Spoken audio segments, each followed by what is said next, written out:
राज्याचे नवे कृषी मंत्री दत्तात्रय भरणे यांनी महसूल दिनालाच अधिकाऱ्यांना अजब सल्ला दिलेला आहे। सरळ काम सगळेच करतात, मात्र एखादं काम वाकडं करून परत सरळ करतात, त्याची माणसं नोंद ठेवतात, असं अजब विधान दत्तात्रय भरणे यांनी केलेलं आहे। इंदापूरमध्ये आयोजित कार्यक्रमामध्ये भाषणावेळी त्यांनी हे वक्तव्य केलं।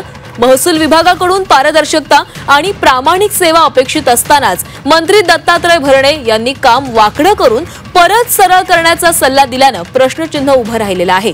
दरम्यान दत्ता भरणेंवर संजय राऊतांनी जोरदार हल्लाबोल केलेला आहे। त्यांना सरळ मार्गाने सरकार चालवता येणार नाही असं राऊतांनी म्हटलेलं आहे।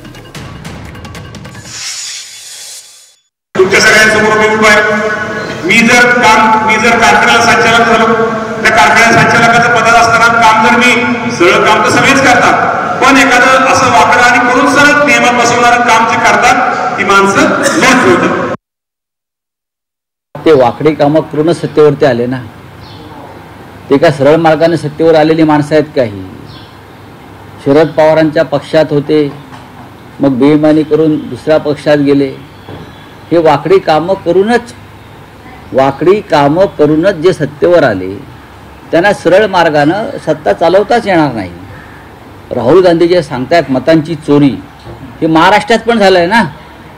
महाराष्ट्रामध्ये अशा प्रकारचीच वाकडी कामं करून सत्तेवरती आलेले आहेत।